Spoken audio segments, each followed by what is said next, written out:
All right. Well, we are live. Welcome to the Whole Bitches. I am Rob Sprance. I'm Chris Fortney. I'm Lori Levine. And we are here with the legend himself, Tommy Chong. Tommy's has us laughing already before we went live, so this should be really good. Tommy, thank you so much for joining us. My pleasure, my friend. My pleasure. Yeah, so Yes. it's funny because, this is one of the ones I didn't have to do much research for because I'm a huge fan of the movies. I was a kid listening to the comedy albums and, hiding it from my parents, just listening in my room. And you just amaze me at, you're 82 now, right? Yeah. And you can't tell in your case, like even just when you just joined, like you're so full of energy. It's awesome. You had us laughing. So, I mean, you're really proof that, smoking weed daily keeps you going. Well, it's what you do after or while you're smoking weed that really counts. It's good. And I was very lucky. I got turned on by some jazz musicians, to a very sort of like a spiritual life. And then at the same time, I got turned on to the physical world of bodybuilding with the bouncers that I used to see at the clubs where I played, and then because bodybuilding is so cheap compared to anything else, and it's an activity where you get back what you put into it, like all the other sports. What you do, you just wear yourself out, right? But bodybuilding, depends what you're like an artist. And so with the bodybuilding life came a healthy lifestyle, no drinking, no smoking. And excuse me, I just got a little bit of the virus. I'm okay. But anyway, I was very lucky, and then I was also lucky that I was never really good at any one thing. Mm-hmm. Like I was never the best guitar player in the room. Lucky for me, because I'm making so much more money than any guitar player. Well, actually, it's funny you brought that up, because one of the things that, I always get fascinated at the beginning and how things start and how you go from an average person to all of a sudden starting to get attention. And one of the things that blew me away is that you actually were in a band called Bobby Taylor and the Vancouvers. That was a Motown band. Yes. Yes, it was. And I have a little clip of this. If you don't mind, I want to play this quick. But sure. It's really fucking good. So now this is a song that you co-wrote. This is Mama Forget About Me, right? Does your mama know about me? Does your mama know about me, rather? So you wrote this. You co-wrote this song. It was a poem. I wrote the poem, and then Tom Baird, the musician, took it and turned it into a song. Mm-hmm. And then he wrote the bridge. But it was my idea anyway. It was my words, my idea. And you play guitar with him? Yeah, I don't play. It's funny. I don't play guitar on the track. I was never good enough to record. For touring, But it turned out to be a blessing, because now I didn't have to waste my time. I could hire the best guitar players. That's what you do in the music business. You hire the best people, and then you sit back and collect all the money and the accolades. Right. So here's a little clip of it. Does Your Mama Know About Me, from Bobby Taylor and the Vancouvers.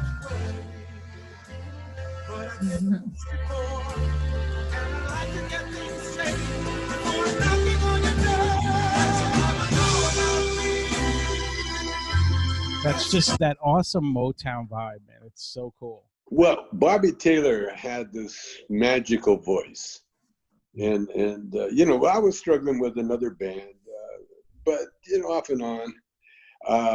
But when we met Bobby, and it's funny because we met Bobby in San Francisco. He was working in a topless bar called Big Al's, and he was one of the singers there. And we got to know him. In fact, he got us a gig one night a week at Big Al's, which we did, and allowed us to stay in San Francisco for about a month, and which I really enjoyed because I got to go to the committee acting club that they had there, and that's how I got into improvisational acting. But when we got back to Vancouver, the drummer that we had, Floyd Sneed, who ended up being the drummer for the Three Dog Night, he and Tommy, our lead singer at the time, got into a big fight. And it was kind of funny. But anyway, so we needed a drummer. He quit the band and we needed a drummer. And so we called Bobby saying, "Hey, Bobby, we need a drummer. Can you recommend anybody?" And Bobby says, "I can play drums. Man, I'll come up. I'll play drums for you." And so that's how we got Bobby Taylor up there. Unfortunately, Tommy, the other singer, and Bobby, we didn't need a singer after we got Bobby. Right. And then we ended up finding another drummer. But Bobby did play drums. We had a trio for a long time. Wow, so he could sing like that and play the drums. That's not easy. Yeah, he played really, really good. Well, the gig at the Big L's was so intense. Like San Francisco was very intense at the time. And we used to do 5 sets a night.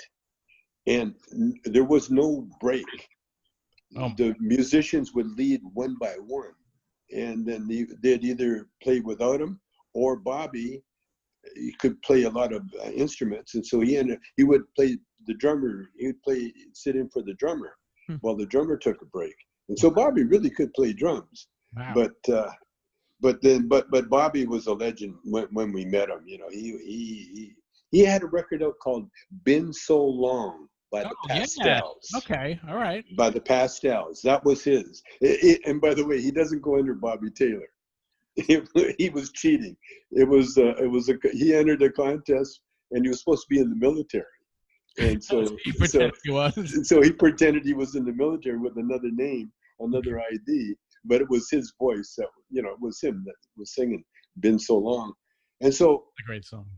When we ended up with Bobby, it was like ending up with Marvin Gaye, or Smokey. They're just head and shoulders above everybody when it comes to vocalizing.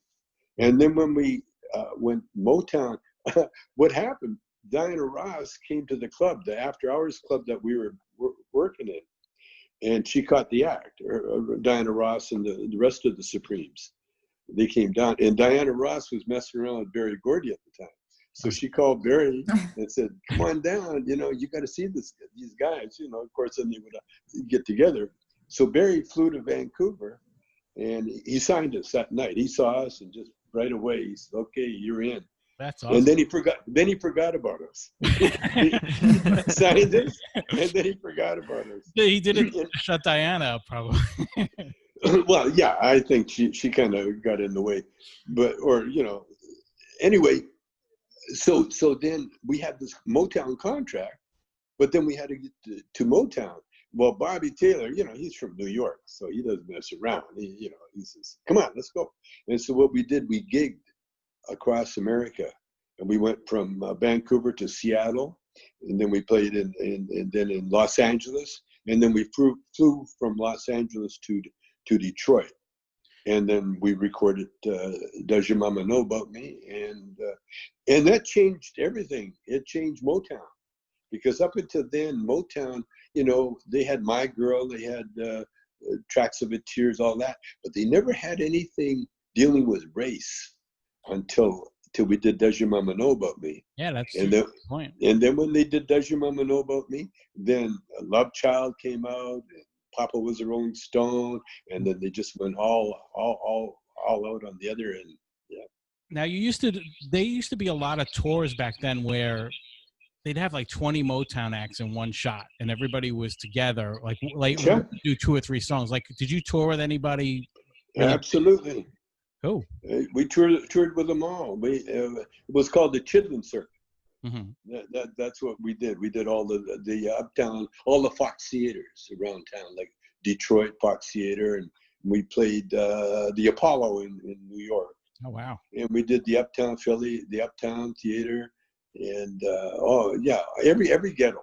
So what acts did you did you wind up We playing? we opened with we played with Smokey. We played with Wow. Stevie Wonder for a while. We played with Diana Ross and the Supremes. Jackson 5? That was a little uncomfortable because Whoa. we were sort of like edgy, you know, saying, well, Bobby and I were both a little bit edgy, you know, when it came to humor. Like, I don't know if you read the first name of the group, but you know, but Motown wanted to. We never had a name. Mhm. You know, we were a bar band, and so Motown wanted to know the name. So we come up with the name. I won't say it over. It's four. I just looked this up, the name of this band. I think you should say it. Well, what- four N's and a C. Oh, geez.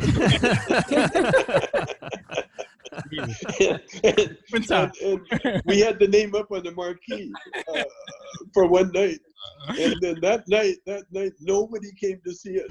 Nobody, except one very angry black lady wrestler named Lottie the Body, and she sat in the front row.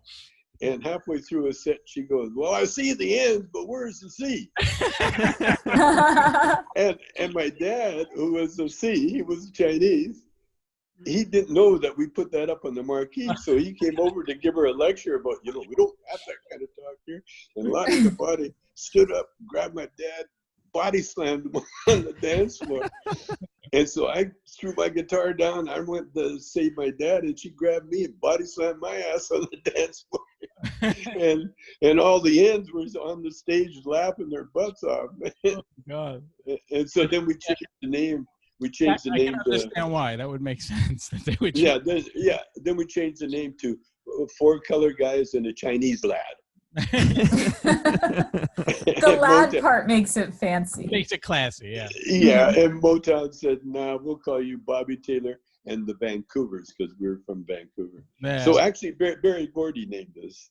That's that alone. So at that point, you think your career is going to be you're a musician for the rest of your life. You don't like, when does comedy start to get into it? Well, no, you know, the thing is, I really wasn't a songwriter either. I was a poet.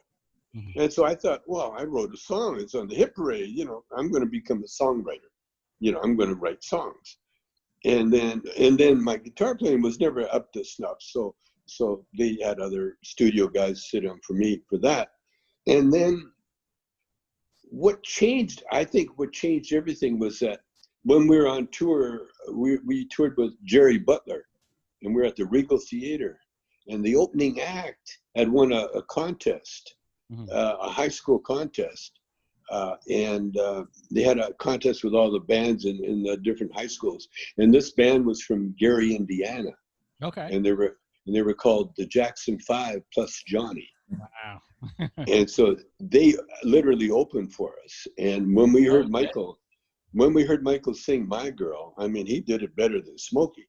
I mean, it was hot.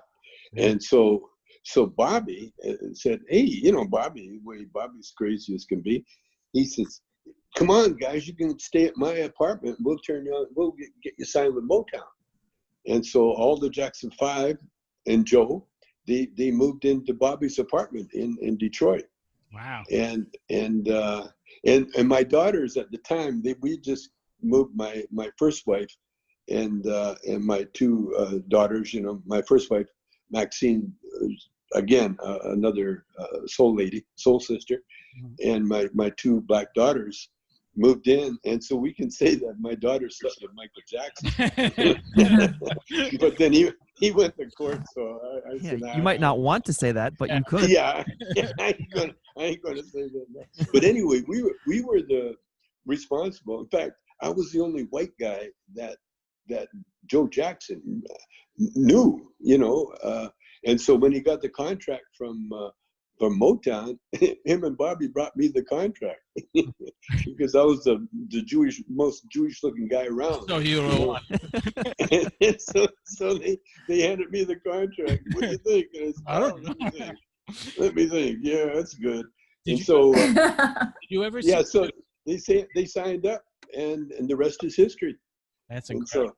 Have you? Oh yeah. Did you see Joe be heavy-handed with them at all? Because he was rumored to be No. very, very like not physically. No, but no, just no, no, no, aggressive. no, no, no. Listen, those guys. I mean, Gary, Indiana. That's very, very tough ghetto.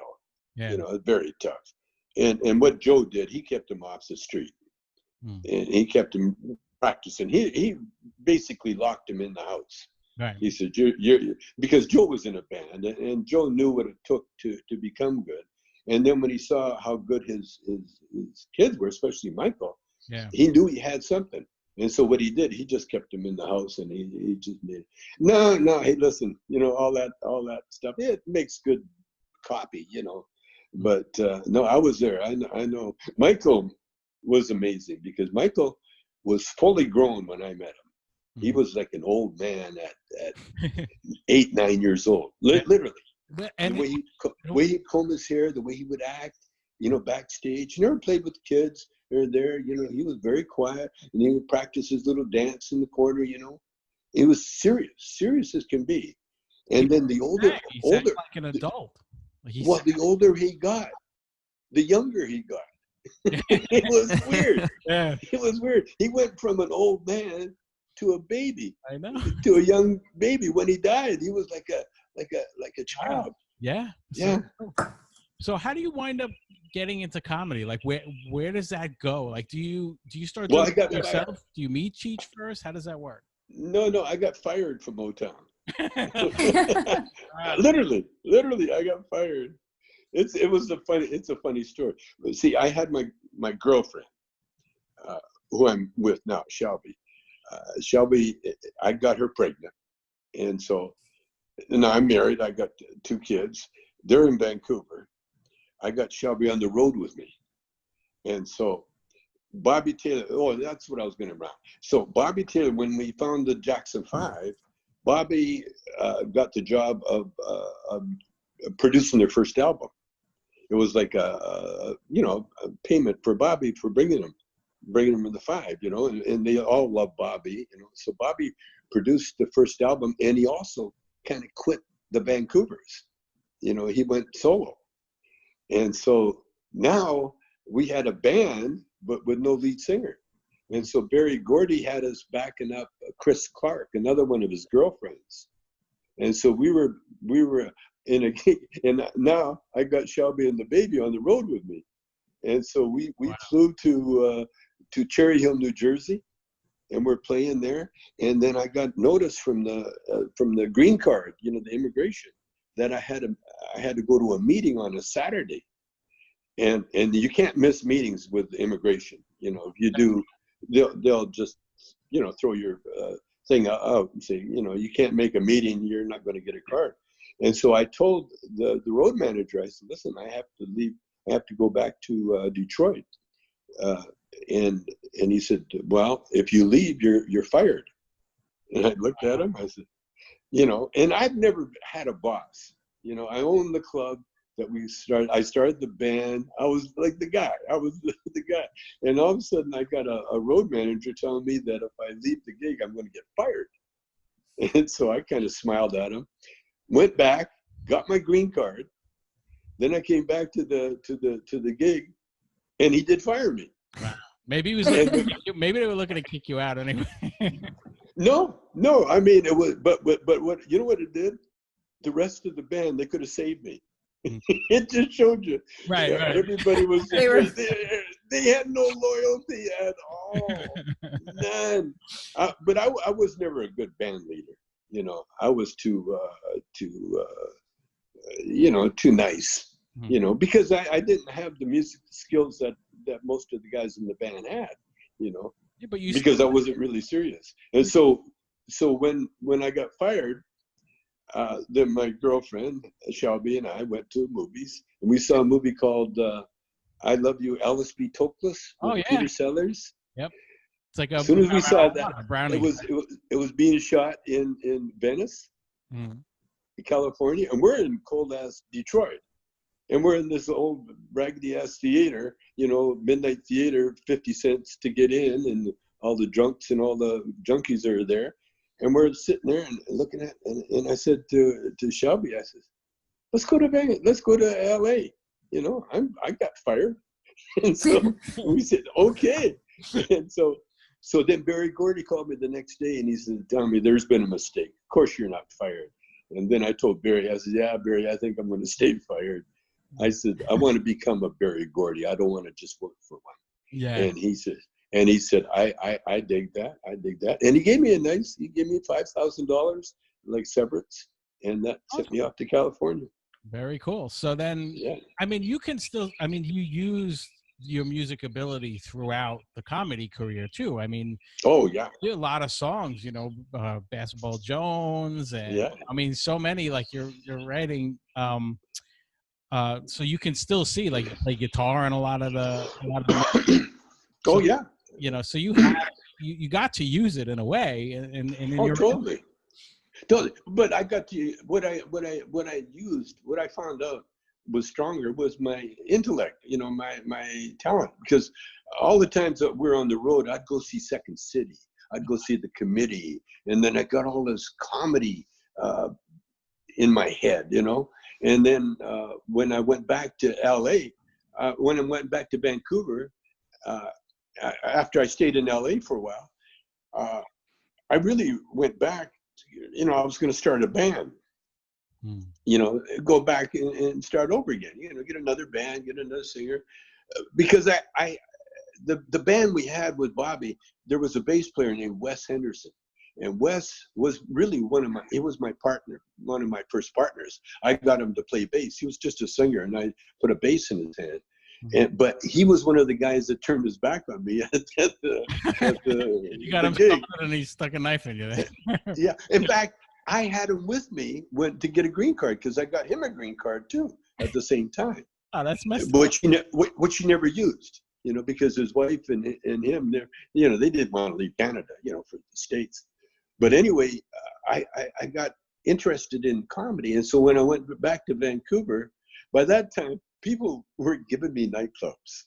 You ready for that? Yeah. Vancouver, the first nightclub I had was given to me. This guy had bought a building, and he knew my reputation as a band, with the band. Mm-hmm. And so he said, would you like a club? And I said, yeah. and so we ended up with an after-hours club in this building. And we built it up, made, we got it going really good. We got it going so good that another friend of mine had a separate club in Chinatown, and he gave me that club. He says, "Here, do you want another club?" We said, "Sure," because then we pay rent. You see, they owned all the buildings, and so then we started the Vancouver's first topless nightclub, and yeah, the very first. And the way we did it, we did with body painting first, and then they had the pasties. That was your way to get around it with the body. Yeah, that's how we got it, was body painting. Creative. And then I was working the lights on the show, for something to do. And then I noticed, that the girls, when they would come to work in their street clothes, look gorgeous, young, sexy, hip, everything. But when they put on all that the stripper outfit, then they disappear. They become like, strippers. And so I thought, wow, how about if I did a committee thing, if I got the girls as actors and had them come on stage. And so I wrote this bit because we had a black tap dancer named Harris, Taps Harris, that was emceeing the girls, and then another friend of mine, or no, my brother-in-law Bernie, his wife was a singer, and she was singing, and then there was a band at the junk too. And so what I did, I had the band hidden behind curtains, and then we did a skit with the girls. It was a pajama party. Oh, and nice. the girls are coming over after the gig in their clothes, and then they put on their pajamas. And then they dance around, and then they say, and then Taps comes to visit them. And they said, "Taps, why do they call you Taps?" And he said, "Well, I tap dance." She said, "Well, let's see it." And so he did a little tap dance. And it was so good, he got an encore. The audience is digging the hell out of this. Yeah. And so Taps got an encore. He quit that night. That was it. One and done. Yeah, he said he could say, "And here's Gracie, and here's so-and-so," but he did not want to tap two numbers a night, you know, and so he quit. And so I had a doorman that was a very funny guy named Dave. And so I had Dave, I said, Dave, you know, we want to take over Tap's spot, you know, on the show. And Dave said to me, I'll do it if you do it. It was a challenge. And so then I said, okay. And so next thing you know, I'm on stage with Dave. And then we started doing comedy, and then we started getting big response from everybody. And then we had a straight guy that his wife found out that he was working with strippers. She thought he was a legitimate actor in a play. And we made the newspapers with titties on either side of them. And so Rick he was taken out of the club by his ear almost, you know. And so then another friend of mine said, I know a funny guy that would work really well in the show, and he introduced me to Cheech. Oh wow! So Cheech was in the cover also. And then Cheech came up. He was a writer, and he was like the third guy. You know, he wasn't really the straight guy. We're looking for a straight guy, you know. But he had short hair. But other than that, you know, we just used him in different ways. You know, it was Dave and I's show basically. And then is that where the Dave's Not Here bit came from? Well, in a way, yeah. What happened? The Dave's Not Here bit was pure improv. Okay. Because we were supposed to be rehearsing. We had a little tape recorder, and we were at the Charlie Chaplin Studios at A&M Records, and actually it was kind of weird because we used the same rooms that Charlie used in some of his comedies. You know, he would use this one room as a mix-down room, and you know, where they would. That's all we wanted. You know, just a little space to work, but the door locked from the inside, and the courtyard was super hot. Like in the middle of the day, it would be like hundreds of degrees. And so when Cheech went out to do a bit, he puts on all his costumes because by that time we were doing stand-up shows all around town with costumes and that. And so instead of rehearsing, is it just you and Cheech at that point, or is it still? Yeah, just Cheech and I, and with a record contract. And so Cheech, and it was our first rehearsal. And so Cheech went outside, and he knocks on the door, and I wasn't sure if the tape recorder was working or not. So he knocked once, and then I instinctively looked up at the door, and I looked back at the tape recorder, nothing was moving. So I was kind of staring at the tape recorder, wondering if it was working or not, and he knocked again. And I saw the needle move. And so then I said, oh, it's on. So I said, who is it? And I was supposed to just let him in when he knocked. He says, it's me, man. Come on, let me in. And then it began. Wow, that's I sat there and I laughed because I just wait. And he'd knock again. And I go, who is it? I mean, he kept getting madder and madder and madder. And finally he just says, it's me, Dave, man. And he could only think of that Dave, I guess, that name. And then I give him a little hope. I said, Dave? And he said, yeah, Dave. And then a long pause, and then Dave's not here. I was laughing so hard inside because I knew I was just torturing him out there. And so finally, and then he got mad. He's kicking the door. Come on, man, it's not funny. So I opened the door, and he almost went at me. He was going to punch me out or something. And then I said, listen. And so we played the tape back. I swear to God, we must have played it for an hour, over and over and over again. And then we took it around to everybody, and we took it to Lou Adler, and Lou Adler said, oh, we got to record that. You know, it was already recorded.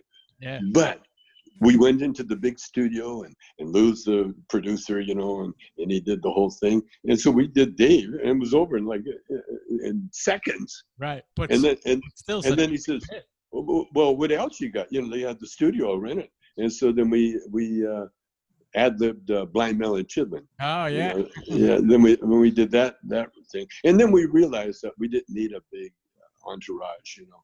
Right. And so then Cheech and I, after that, we just recorded everything in the little mix-down room. The only thing we needed was an engineer. And we So did all our albums like that way. were most of them scripted, or were most of them improv on the albums? All improv. That's crazy. No script. I mean, what kind of script? I mean, You know. you guys worked so well together, and then so when does the movie come? So do you start touring to support the albums, where you start noticing people showing up a lot more? Like, how does that start to build? Where you because obviously you don't just get a movie, like you have to have enough buzz for people to come to you. No. What it was, we were extremely popular. You know, I mean, we were packing places, you know, and then we had our favorite places to go play live, you know. But we started going to Australia, and then when you go to another continent, then you have to change the show to suit where you're at, Yeah. you know, somewhat. And then you know, when you're a concert like that, so then we would miss winter. We would miss summer here. Yeah. And by that time we were living in I was living in yeah, we both were living in Malibu. We had nice homes, you know. And so we go to Australia, and it was like touring. It wasn't that, you know, the sheen had grown off, you know. And so we'd miss summer. And then we'd get over to Australia to be their winter. Then we come back, it'd be our winter. Then we go back over there, it'd be their winter. And we missed like 3 summers in a row. And then they said, oh, we got that Australian tour. And I said, I don't want to do a tour. I said, I don't want to tour anymore. And so I had another friend that I was working, that he was teaching me Tai Chi and teaching Tai Chi, Joel Lasker. And so Joel was a screenwriter. And so Joel and I wrote a little movie called Jack and the Wheatstock. And then I told Lou about it. And Lou said, oh, Lou was out to get a deal for us, because he knew all the movie people. And so Lou was walking on the beach, and he met the guys from Paramount. And so he made a deal with them. The only thing is he didn't sell my movie. He sold, Lou wanted to do Cheech and Chong's Greatest Hits. Because Lou wanted to have the records involved in the movie. Right, kind of like what Python did with Hollywood Bowl, almost like where they. Yeah, and so, but Cheech and I, when we got together, you know, that's like doing a record bit, you know, and we're doing a movie bit, and so then first of all we had to decide what characters, and we thought, you know, Pedro and Mem were the most likely, and then I started writing the movie. Yeah, Cheech's cousin Louis and I started, and Cheech was there, but Louis and I were the ones that put it on paper. And so this was Up in Smoke, right? This is Up in Smoke, yeah. And it was the movie. I found out later, you know, was the working title was Cheech and Chong's Greatest Hits. And then one day I was at home, and I'm a songwriter, so I wrote Up in Smoke, the song, and I came to the office one day, and I had my guitar, and I sang it for Cheech and Lou. And Cheech says right away, he says, that's the title of the movie. Yeah. That's it. And that's the song. And then Cheech added his Latino version of the song. And and then it was great. Everything was good, except Lou told me that Paramount we tried to work with another director, Floyd Mutrick. He did American Graffiti. Oh, yeah. Remember that one? Yeah, sure. And so we were going to work. He was going to be our director, but then we didn't need it. You know, we didn't need it because we did. You know, it wasn't like we had a script and we needed a director. Right. You know, it was we're writing the script and who's going to direct it. And so we got rid of Floyd. Floyd took a pass on it, or we took a pass on Floyd. And then Lou said, well, Paramount would be comfortable if I directed, if Lou Adler directed it. And so I said, fine. And so as long as you did what we wanted, we don't care, because Lou had done all our records the same way, And so that's how we did Up in Smoke. Now everything was cool. I started getting a little weird, because I was really the director, because I wrote the bits, Right. And Cheech would tell me stories, and then I'd write them into a movie. I'd write them into the movie. and we did that with a lot of the actors too, you know, like Zane Busby. She once told us a story about her and her roommate, and they would make love so long, so loud, you know, it was annoying, you know, and so we put that part in the, you know, that Do Me Alex in the outside the Roxy. So that's the way we did the whole movie. It was like that. But then all of a sudden, Lou said to me, you know, I'm ready to go on the set to see, you know, the scenes and that, you know, because I really was the director. You know, I would look at the thing and, you know, and dailies and everything else. And so then I was like barred from the set. Well, we don't need you. And it was why you? Then they started treating me like I'm an actor. And so then Lou put it, he said, we got it now. And so they come up with this horrible ending for the movie, like it was all a dream. And they actually showed it to the Paramount executives, and it was like a disaster. It was horrible. And now Cheech, you know, Cheech doesn't agree with any of what I'm saying now. Oh, so he liked the dream idea? No, he doesn't like the fact that I did what I did, you know. Oh, gotcha. Yeah, you know, I mean, that was one of the reasons I wasn't really a good what do you call it, a good band leader, you know, because I'm a good improv actor, you know, and I give everybody their thing, you know, and I expected everybody to, you know, give it back, you know, but because I mean, this is your first movie. You got one shot. Yeah, and so I, you know, I was so involved in it, and in the ending. See, endings are real easy, you know. You just look at what you've done, and then where you're going.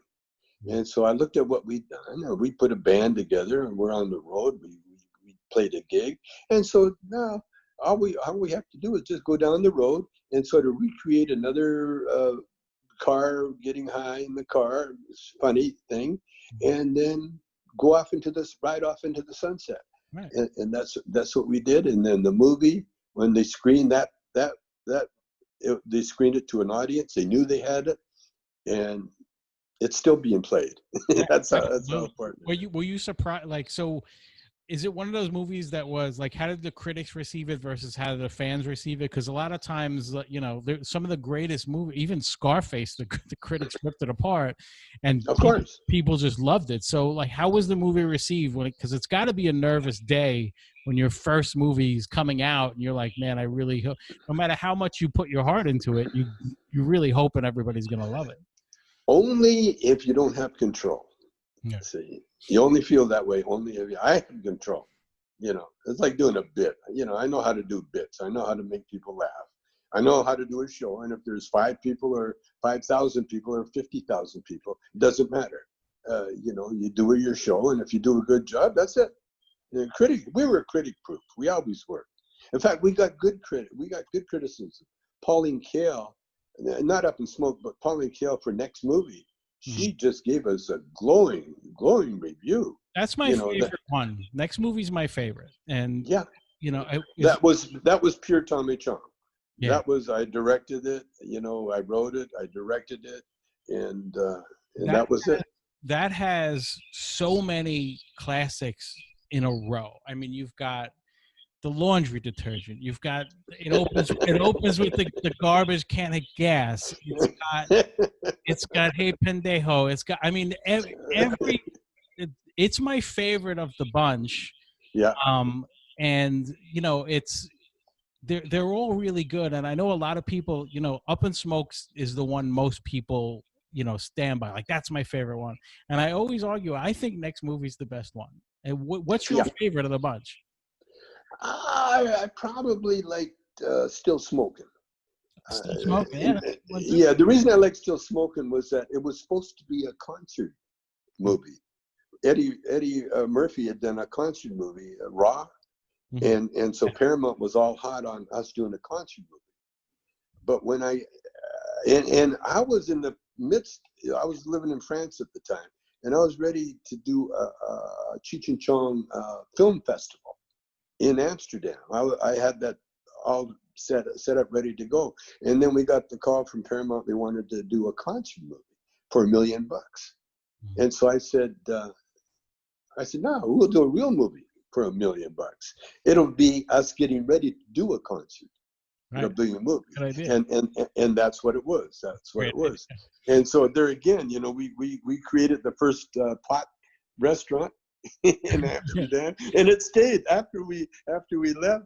They kept the guy that had the barge and that, he kept it going. He kept it going until I guess the authorities closed him down. Because we had the first pot restaurant. That's all. So how do you? I mean, you have to then have pretty much everyone on earth coming up to you wanting to smoke weed with you at this point. I mean, that's famous or not. So you must have smoked weed with some famous people over time. I've smoked with every Beatle except Paul. Wow. And that's my bucket list. Because the only other Beatle that really smoked with me was George. So I hung up with George. George and I became good friends. In fact, he plays guitar on was it Basketball Jones? Yeah, he plays the intro. Oh, I didn't know that. That's awesome. Yeah, that's George Harrison. And so George and I were smoking buddies. But I was in a room one time at a party and I looked over. I went to Lou's bedroom, Lou Adler's house, and I just wanted to light up a big old stinky joint. And so I lit one up and I looked over and there's John Lennon sitting on the floor, and so I walked over and handed him the joint. I said, "You want a token?" He said, "No, he's got immigration problems." And so I took the joint back and I turned around. Rod Stewart walks in. Jesus. And he's in the mirror. He's in the mirror fluffing his hair out, And so I offered him some. He said, "No, I can't. I'm a singer. I can't smoke." And it was a stinky joint anyway. I don't blame him. It was one of those big old Mexican weed, with the seeds and everything. And then one time I was somewhere, and Ringo Starr was there. And we're smoking. Maybe George was there, but anyway, I offered a joint to Ringo, and Ringo said, "No, he's clean. He's getting over his alcohol problem." And so the only Beatle I haven't met and haven't spoken with is Paul. And the word's out. We got mutual friends, and Paul said, "Anytime, mate. Whenever we can do it, let's do it." Would you jump on a plane no matter where he was and go just to smoke with him? No. Let's see what level you were at. No. If he happens to be in the same town, I'll drive across ground. But no. I've got limited time, and I don't want to waste it that way. Yeah, it makes sense. What about Hendrix? You smoke with Hendrix? Well, he was in the room. But he was at that same party. No. This was when I was still with Motown, and we were backing up Chris Clark, and she had a gig in London at a little club, and at a big venue, and then we got a side gig, for the band, to play at this one little club called the Speakeasy. And there was no one in the club. We're the only ones. And we set up and started playing, and then all of a sudden the door opened and Hendrix walks in. He was like the Pied Piper. And he was leading about 200 people came in with Hendrix. And then all of a sudden the place was jamming. And Hendrix walks up to the stage and he said hello to me. And he said, "Mind if I sit in?" Sure. And I was so tempted to say, "Well, maybe the last set, because we got to work out our tunes." You know what I'm saying? And so I immediately took out my guitar, and he said, "No, I'm going to play bass. I want to play bass." Oh, cool. Because he's a left-handed guitar player, and I'm right-handed, and so I actually. I played guitar, and Eddie Patterson, our other guitarist, the real good guitarist, he played, and Hendrix played bass, and they had to pull the plug on us because we would have jammed forever. Yeah. We're still there. And then we went back to our hotel, and Hendrix went in the bathroom, and we never saw him again. Well, I hope would he go out the window? I don't know, but he never came out of the bathroom. He just stayed in the bathroom, and I guess he was doing his drugs. You know. I do a bit sometimes on stage, but this is my impersonation of getting high with Kareem Abdul-Jabbar. I'll take a joint now. I'll hold it way up in the air, And then I says, and this is my impersonation of getting high with Jimi Hendrix. Take it and then I hold it down to the ground. So wait, I'm curious about him playing bass then. So did you happen to have a lefty bass line around, or did he play bass righty? He played right. Yeah. He could, if he had to, he could play everything, either way, But I mean, he was that incredible. I mean, that's insane. He's still, he's the biggest inspiration on the rock scene ever. Agreed. I don't think anybody. I think he's the best guitarist of all time still. Yeah. He had that, he mastered that guitar. He mastered, and then he'd do tricks on it, and that's when he'd do, light it on fire, all that shit, But he was so Hendrix, and he's from Seattle. And there's a whole tribe of Hendrixes in Seattle. I had a drummer one time, Don Mallory, and then the problem is that there's a big heroin thing going on in Seattle, in Vancouver, So and that's what the whole music scene in Seattle was. Great music scene, but they're all strung out. A lot of Yeah, I mean, so let me ask you this. So when the movies start blowing up, and they really did blow up, so all of a sudden now, I mean, you're a different level of famous. Like, you pretty much can't go anywhere without being recognized, I would think. I mean, I know you have somewhat of a costume going on, but did you enjoy that? Did you enjoy how famous you have become, or did it get weird? Totally. Good. So most people, I'll tell you why. Because it was me. It wasn't. I didn't read someone else's lines. I didn't do someone else's show. I didn't someone else's thoughts. It was all us. It was we did it. Cheech and I. It was totally us. And then I took advantage of my situation. That's why I put my wife in the movie. I put my sons, my daughter. When Dad works, it's a Chinese tradition. When Dad works, the family works. And Cheech was a little, hesitant to, putting wives in. He didn't want my wife Shelby in it, and so I put his wife first in the next movie. And so they couldn't argue, and they're all actresses. Ask anybody, do you want to be in a movie? They're not going to say no. Right. Of course. And so I, and that's how my wife and I ended up doing comedy together, because next thing I know, she's my partner. Cheech split with Don Johnson, and I was out on the road by myself, and I hated it. I hated being alone. Yeah, I mean, especially when you work with him for so long, it's like, yeah, you don't have to learn timing with somebody else. I mean, you guys had the timing down, you had everything down. So what was it? Nash Bridges was the show that he went to do? Yeah. He went to Nash Bridges. Yeah. Did you guys? But also, he's like going so mainstream. Yeah. It must have been such a strange thing for you. Well, I wouldn't do it. Before we did the movie, we got a big offer from Tartikoff. He was the head of NBC, and we got this big, huge offer to be TV stars. And so they sent a TV writer around with us for 3 months. But in the end, I told everybody, Cheech, everybody, that I can't do television. Yeah, but watered down. You can't, that kind of comedy. I can't do television. I can't give up that creative thing that I have to have. And so Tartikoff, they were upset somewhat. And so they took what they wrote and they created Chico and the Man with Freddie Prinze. Oh, wow. So that was your original? That was ours originally. That was supposed to be Cheech and Chong, But television, before you do a movie, come on. you know. There's no way, you know. No way.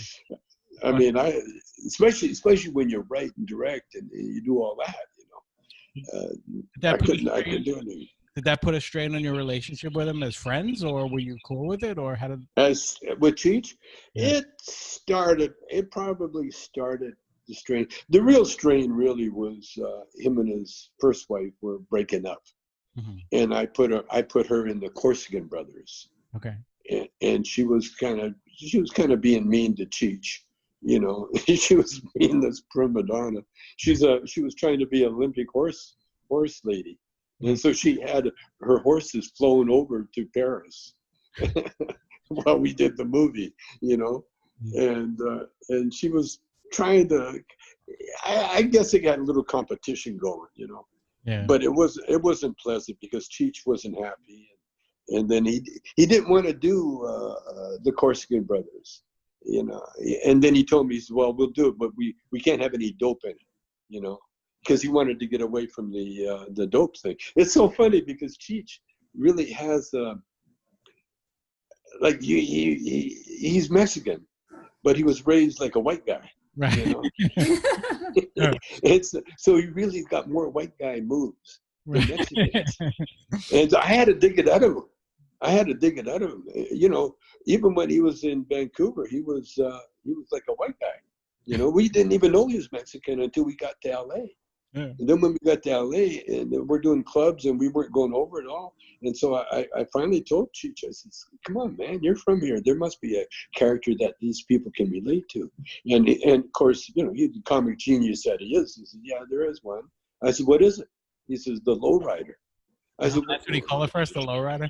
I said, so what's a lowrider? He said, well, you know, remember we were standing outside a club and this lowrider pulled up in his little truck. Car, you know, and he goes, hey man, can you tell me where Van Nuys Boulevard is? And she says, you're on it. He says, oh, thanks a lot, man. Okay. And he drove away. And that was the character. Wow. And so that show, I came up with a bit that I'd known from all my nightclub acts, you know, that I'd seen the comedians do in nightclubs, and it was like driving a car that's not a car. You create a car on stage. And then I showed that Cheech that, and then next thing you know, we got Pedro and Matt, and we're still doing that bit to this day. That's awesome. So one of the things I wanted to talk about, you know, I don't want to keep you forever as much as I do. I don't want to do that to you, but there are some other areas I want to get into, and the injustice of what happened to you, getting arrested, not for selling drugs, but just selling bongs. Selling bongs. And everyone that I knew had a collective groan of aggravation. Like, how the fuck did they do this? Like, all you were selling was really glass. You were not selling any drugs at all. And was it seeds too? I thought I read that. The seeds? No. Yeah. Nope. Oh, no. okay. I got caught with seeds one time, but no. I had a seed in my passport. It was from Africa. And I wanted to put it in a safe place, so I put it in my passport. And so when they looked at my passport, here's a big marijuana seed sitting there. And they confiscated it. They took the seed. Oh, wow. So they knew. They only knew it was a seed because it was you. Anybody else with a seed in their passport, they walk right through. No, I'll tell you, it wasn't military at all. You know, they weren't aggressive at all. Mm-hmm. We weren't the enemy. In fact, we were the embarrassment. You know, because how'd you like to be a cop today? You busted Cheech and Chong for weed or something. You know, right. They'll laugh them out of the joint. You know, no, cops really like us to this day. You know, we never had a problem. When I got busted for bongs, I had a choice, and that's what the government gives you. You know, they want you to come into their side and do all that, and then they don't keep a promise anyway. You know, so what they'll get you to do. Well, they wanted me to do anti-drug commercials, and which I did, but it was so pro-drug that they couldn't use it. Were you high when you did it? No, actually, you know, as soon as I got busted, I quit smoking. Yeah. I quit smoking. I quit smoking for 3 years. Mhm. 3 years, because I didn't want to give them any kind of reason to talk to. The thing I've always preached about weed is, the great thing about weed is that you don't have to do it. You can quit any time. Yep. And I proved it. And I quit for 3 years, and I was very proud of it. The thing is, I could have fought it, I could have got lawyers, I could have done it, and I probably could have beat it. But what the government said, that if you don't give up the fight, we're going to go after your son and your wife. That's fucked up. And they're helpless, and the way they would have done it, because they're that cruel, And so when they did that, then I had all these lawyers, but I had a friend of mine, he took us for lunch, and he's a top lawyer, and he gave me the best advice. He said, do your time. He said, by the time you get out, you'll have done it. It'll be over with. And because you do the appeals, and they drag it on, and then they're going to get something out of you, So just do the time. And then I realized, I'm a celebrity. Yeah. I go to jail for bongs. Everybody's going to go, what? Yeah. Including the warden, everybody. And so when I went to jail, I was treated like a king. Like a mob boss. It was crazy. I had the warden. See, the camp is in the back of a real heavy penitentiary, And so the warden of the pen, and it was terrible. The penitentiary was filled with illegals, In fact, the language was Spanish. Mm-hmm. Spoken in the jail. It wasn't English, it was Spanish. And so the camp's in the back. And the camp is full of white collar guys, old guys, cheating on their taxes and just, I was in there with a Reagan speechwriter. Wow. We became friends. Yeah. Now, I was in there with all sorts of doctors. Now, the one legendary person that you were in there with. Oh, Jordan. Jordan Belfort, Yeah. Jordan himself. So you shared a cell with him, or were you just in? Well, it was a cubicle. Okay. It was a cubicle, and we shared a cubicle, and we became really good friends. He, he was a tennis player, so he played tennis every day. And that doesn't sound like the jail that I. Well, you can play every sport. They had a full track. They had a soccer field, and you could play baseball, but you'd have to get off in the back. Where was this prison? Taft, California, outside of Bakersfield. Mm. It was the first oil well when they discovered oil in California. The prison's built over a toxic waste dump. And so everybody that I was incarcerated with, for the most part, have died of cancer since I've been out. Yeah, all the guards and that. So it was, and it was originally in a woman's prison. And so we had unlimited water because we had our own water tank. Mm-hmm. And so we could shower for hours if we wanted to. and there's doors on the bathrooms, It didn't sound so bad in your case. It was great. It was great because they had 2 dorms. They had 2 dorms, and one dorm was for all the gays and the sweet, the nice people, and then the ones that needed protection. And then they had another dorm for the rest of us, And I was in there with a golf caddy. And we're still good friends. He's still on the tour, Eric Larson. And Larson got busted 10 years. He'd been down almost 10 years when I met him. And it was another terrible bust. He was a golf caddy, and they busted his coke dealer. Mm. And so in order to get time off of her sentence, she gave up Eric, who was just a user. And Eric fought it, and he lost, and so they gave him 15 years. Wow. For being a user. But anyway, he was brilliant. He got 2 university degrees while he was in there. And so he had a eating club, like the Goodfellows, where you cook your own food. Because he ran the garden. He ran this big, huge garden. And we'd grow vegetables and everything for the food bank. not for the prison, just for the food bank.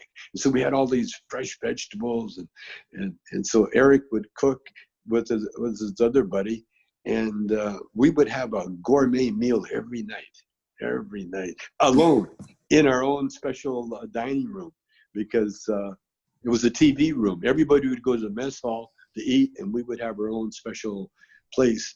And Jordan Belfort joined, but he got kicked out because the deal was that they would cook, but anybody knew how to do the dishes, how to do the pots and pans. And Jordan wouldn't do the pots and pans. He hired someone to do the pots and pans. Of course. And so he got kicked out. But yeah, Jordan and I started writing my book every night. You know, he'd come home and, what are you doing? I'm writing. Then one day he goes, I'm going to write. So he wrote a couple of pages and he handed it to me, really proud, you know. What do you think of this? You know, and I read it. He says, what do you think? I said, nah, nothing. You didn't do nothing. He said, what? What? I said, you just copied Tom Wolfe in Bonfires of the Vanity. You just copied him. You haven't written anything. He says, well, what do you suggest? I says, write the stories you've been telling me every night. Yeah. Because he'd tell me every night what they did, you know, how high they got, and you know, he'd tell me all the stories. So he says, yeah, you're right. And he got this gleam in his eye. Next thing you know, man, he's writing like crazy. And then when we got out, I got out first. And then I had to do a halfway house for a month. And then Jordan got out. And then we're not supposed to see each other because we're not supposed to be in communication with anybody you've been in jail with. Oh. And so he pulls up in his car and he yells at me, hey, Tommy, I made a deal. I wrote my book I published, and they're going to do a movie. Wolf of Wall Street is going to be a movie. Scorsese's going to direct it. I said, oh, great. Congratulations, man. Where's your Jordan's a very, very, very, he's a genius. He's a genius. He's a little twisted, but you know, but he is an absolute genius. Yeah. Most geniuses are a little twisted, you know? Yeah. If he had went the right route, he'd be like me. You know, he couldn't figure out. Well, he could figure it out, you know, because we were on.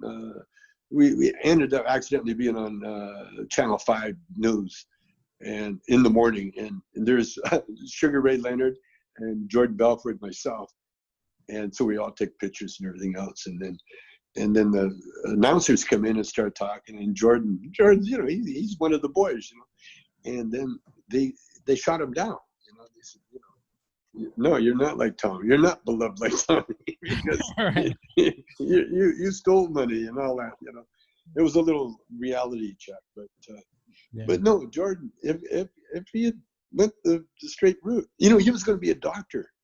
He was going to be a doctor first. That's how genius he is. Yeah. He's one of those guys, you know, finish high school by the time they're 13. You know, that kind of genius. Well, you have to. I mean, to pull off what he did, you have to be a genius in a different way. You know, you have to be really creative, and you know, you can see it how he got started. It's the same way. Yeah. So how did you imagine you go to jail for selling bongs? Did you ever imagine in a million years that you would be able to sell your own weed legally? The irony. You now have. Isn't that something? You now have our own thing. Tommy Chong's own weed, your own brand. Go to TommyChong.com. Yeah. And you had another surprise. I don't know if you want to let that out now or not. Sure. Cheech and I are opening dispensaries. That's fantastic. Can you imagine? And we're going public with it, so you can buy stock into the Cheech and Chong dispensaries. I'm in. And they're going to be all over the. We're going to start with 5, and then we're going to grow from there. What we're doing, we're picking up, you know, people that are having problems with their dispensaries. We're going to take it, revamp them. Great idea. Put our product in there and just take advantage of it. And we got I got my own line of CBD oils that are selling like crazy. Eventually, man, I won't be able to be talking to you anymore. You know, I'll be on my yacht. I'm glad we got you before you took off again. We would love to come on that yacht and do it there. Yeah. Okay. We can even do a podcast there too. Yeah. Something tells me that you won't let Chris and I on, but you'll let Laura. I've got a better shot than you. No, you guys can come. Someone has to carry the equipment. Yeah. I'll wash the dishes. I'll do what Jordan would do. Oh, you would? Yeah, you would. Yeah, I bet you would. I would. No. The thing is about prison. The reason it really worked for me is because I turned it into a spiritual retreat.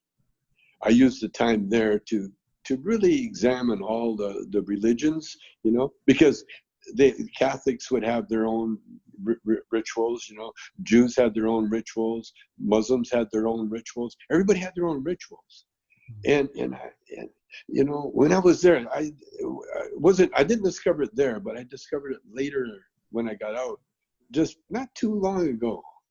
But I realized that everybody, all religions, they worship God.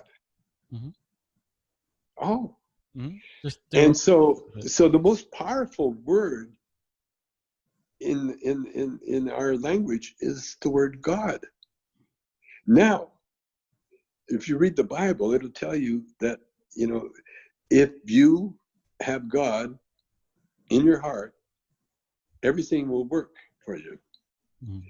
It doesn't say that you have to be on your knees for a certain amount of time, or you have to go off and do anything special in that. All you have to do is think of God. And so what I've been doing for the last few months, especially this pandemic, is that whenever I start getting negative about anything, I switch my thought. I switch my thought right away to God. And then I smile because I laugh. Because as soon as I do that, I get a smile on my face, no matter what I'm up against, and then soon, like for instance, I'll lose my phone, and then I'll say, okay, God, where is the phone? And the phone appears. It never fails. It appears.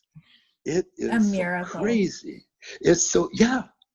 It's so crazy. And all you have to do, anybody can do it, because we all have that app. It's a God app, and we all have it in our heart, and it's there. Now, some people use it, some people deny it, some people, and the reason they're learning. You see, we live in a physical universe, and the reason there's, if everything, all the wars and everything stopped all at once, within a few days, they'd be starting up again somewhere else. Yeah. Because we live in a physical universe. And the reason we live in a physical universe is so we can learn. Because you can't learn anything in the spiritual universe, because it just is. The spiritual universe just consists of love, nothing else. And so when you're there in the spiritual universe, you're just filled with love.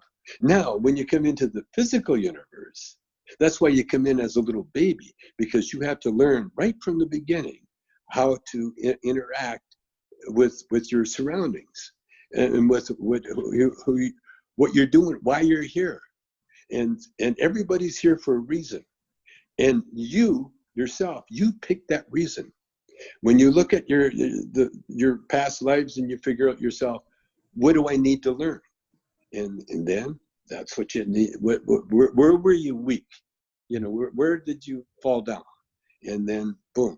And then, like, if you're like a Mozart or something, you leave this earth, you're this great pianist, and then you come back. Wow, you're even a greater pianist. Yeah. You know what I'm saying?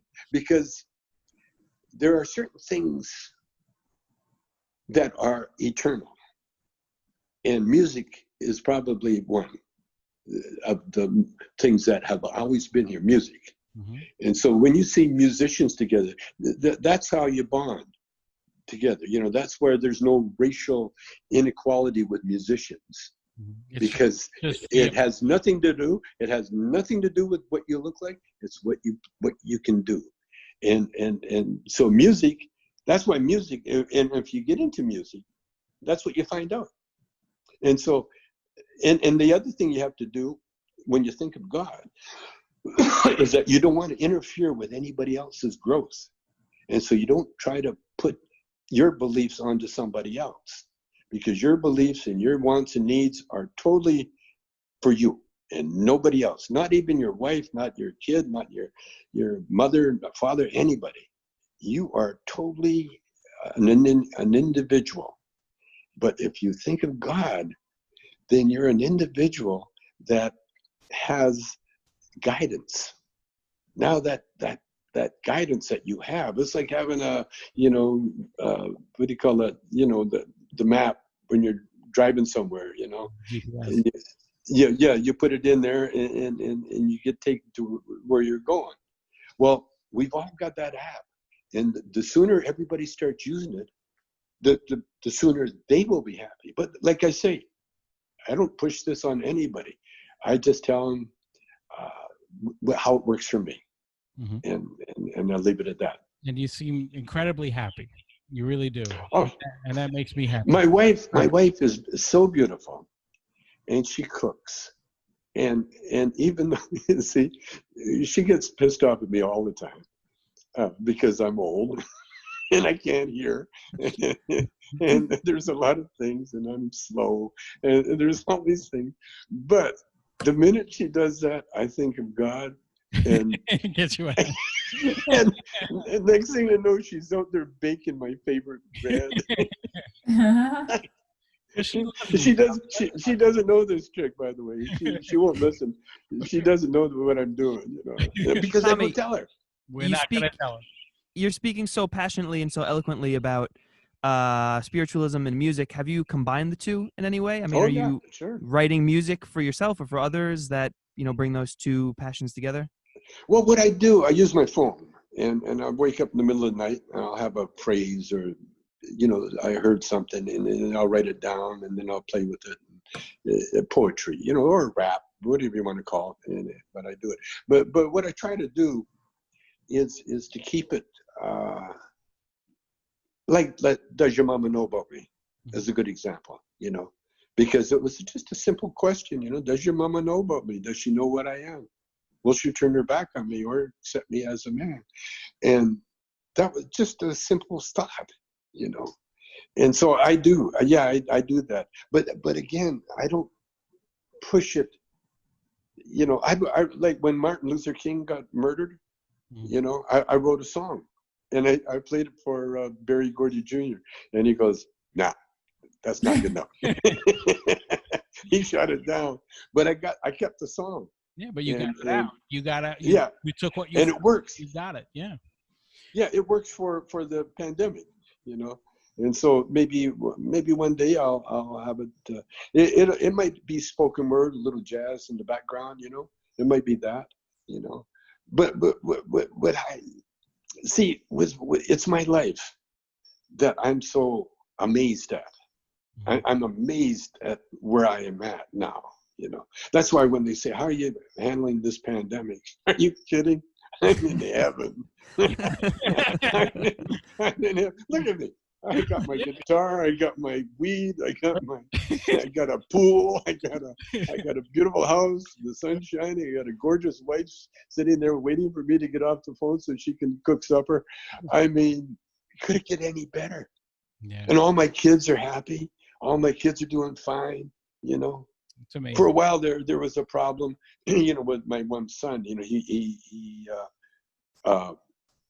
He got a degree in music. I got him. It was a joke, but I said, "Son, I'm rich enough. You can become a jazz musician." he took me up on it.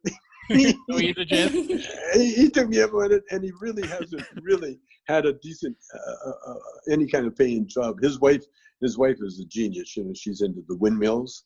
She's an engineer, and so she really is the breadwinner. But he's a musician, and I support him. And the thing is, I can afford it. And what better way to spend your money than spoiling your kids? Yep. Not spoiling, say, want some, quid pro quo, none of that. It was just like my daughters come over and I pay them to read to me. Because when I was sick for a while there, I couldn't do anything, and so I'd say, read my spiritual books, and so they come over and they read my spiritual books, and it affects them more than it affects me. Yeah. Well, and I'm paying them, and I'm paying them for it, and it's the greatest thing in the world, Well, you also see how much you meant to them when they do that for you, Yeah. And I really don't care, about anything. That's great. I really don't have a care. Well, my father is a fan of yours, so I hope he takes that advice to heart and starts paying me too. So I thank you for that in advance. Yeah, we can read. We can read. Well, it's a good trick, I'll tell you. It's a good trick. Have him read to you, if you want some. Hey, Dad, what does this mean? Then he'll read it. It's very sneaky, but it's much better when people discover stuff for themselves, because one of my spiritual books is written by a guy named Joel Goldsmith, Joel S. Goldsmith. If you get a chance, he's on the net and everything else, but check him out, Joel S. Goldsmith. Now, he debunks all organized religions right away. He's Jewish, obviously, but he was the kind of Jew that was raised with Christmas tree every year, and he was a businessman, and then he's a genius, he ended up being a Mason, became a Mason, and then he became a healer. He was a reader at the Christian Science place, where they read excerpts from the Bible and that. And anyway, he started doing lectures, and then his followers started recording him. And then he was in LA in the 50s, I guess, 53, 54, somewhere around there. And then he's got a body of work, a lot of books, and that's what I discovered a bunch of years ago. And it's a book. His books, you can read them over and over and over and over again, but they tell you, they make me what I am, as happy as I am now. Well, I tell you, Tommy, they say you shouldn't meet your heroes, but you just dispelled that myth, because you're a great soul, and I learned more about you as a person than I ever could out of all of those movies and everything else. And I'm going to let you go and get that dinner. Oh yeah. But two quick things I'd like to, actually three. First of all, I want everyone to go to TommyChong.com and CheechandChong.com and go to those dispensaries and support Tommy, because as you can see, he's an amazing guy, and I really appreciate you spending the time with us. The second thing is, I can't not do my Cheech impression at least once for you and go to sleep. So, okay. So I'm going to give you a little Mexican Americans real quick. I want you to judge me on a 1 to 10. All right? Okay. I've never heard this. Here we go. Ready? Mexican Americans don't like to get up early in the morning, but they have to, so they do it real slow. That's it. Incredible. That's great. And thank you, man. You want to hear something funny? Yeah. We're doing a show. We must have sung that song a zillion times. He turns to Paris, my son playing bass. Yeah. He says, "What's the next words?" he forgot the verse. It's one of my fucking favorites. No, it's excellent. That's a good one, man. Thank you. Tommy, thank you so much. This is a great Already. I really appreciate it. Thank you so much, Tommy. Thank you, beautiful. Bye-bye. You're welcome. Oh, what a nice, that's a nice memory to go to bed with. There you go. Thank you. Goodbye.